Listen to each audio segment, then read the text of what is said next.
Bonjour à tous. Cette semaine, je suis allé voir 2 films français et pas des moindres. On va donc commencer par celui-ci qui est vraiment à couper le souffle et c'est le cas de le dire. Salut papa, j'ai hâte de te voir en vrai. J'arrive mon cœur. Salut. Ça va? Ouais.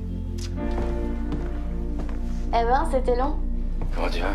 Ça va. J'ai trouvé quelque chose.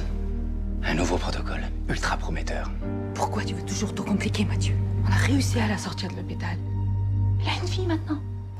Un jour, ma fille, je vais la prendre dans mes bras. Et elle aura une vraie vie.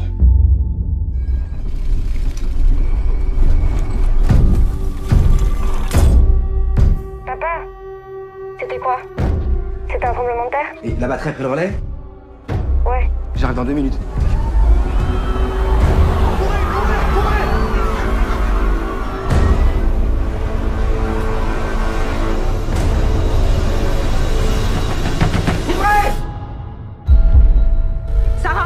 Sarah, réponds-moi! Dis-moi, est-ce que la fumée rentre dans ta bulle? Non, non, vous inquiétez pas. Ça a pas l'air de monter jusqu'ici. Il y en a partout. C'est à perte de vue. Il y a des secours. Non, j'ai rien vu.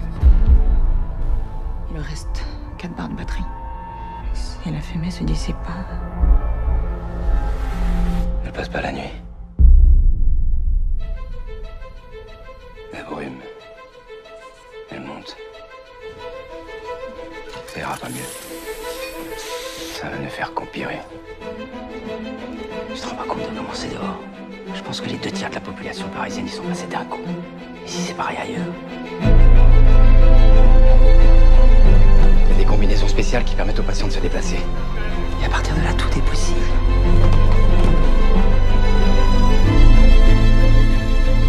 Il n'y en a pas assez pour qu'on rentre tous les 2.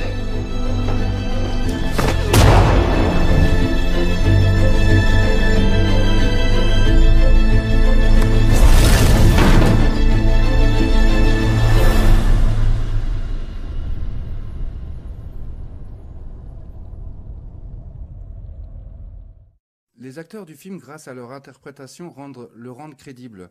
Pour moi, c'est un film catastrophe d'anticipation. Pourquoi d'anticipation? Parce que réellement, vous feriez quoi à part improviser pour survivre si ce genre de choses se passe? Et faire survivre vos proches si toutefois vous en avez les moyens. Mais contrairement à beaucoup de films qui s'enlisent à trouver une explication à ce genre de cataclysme, le film reste subjectif à ce sujet et c'est à vous de faire votre propre opinion. Pour moi, c'est simplement mère nature. Mais je ne démords pas, nous n'avons vraiment plus rien à envier aux Américains. Un grand bravo à monsieur Daniel Roby, Romain Duris, Olga Kurilenko et Fantine Arduin pour ce moment de stress et de suspense. Le second film que je suis allé voir est magnifique.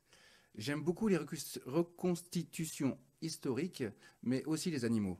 Et j'avoue que je n'ai pas lu le roman de Jean-Christophe Ruffin, mais j'ai vraiment beaucoup apprécié le film.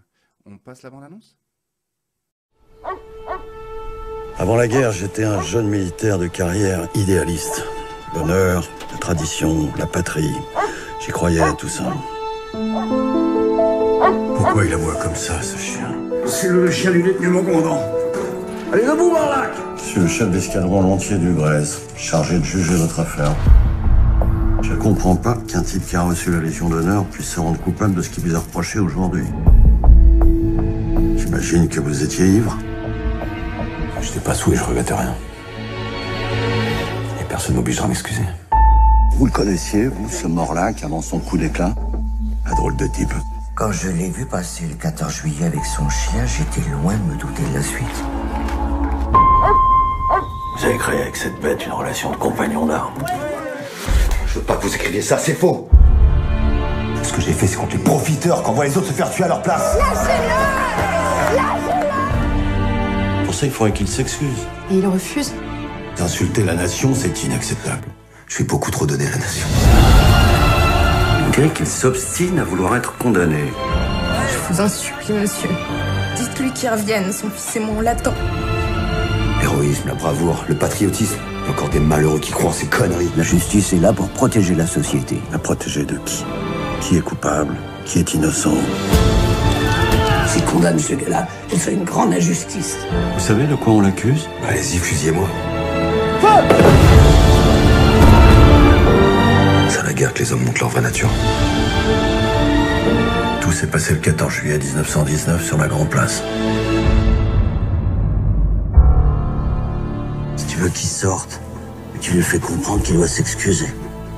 Et puis comme ça, vous repartirez ensemble.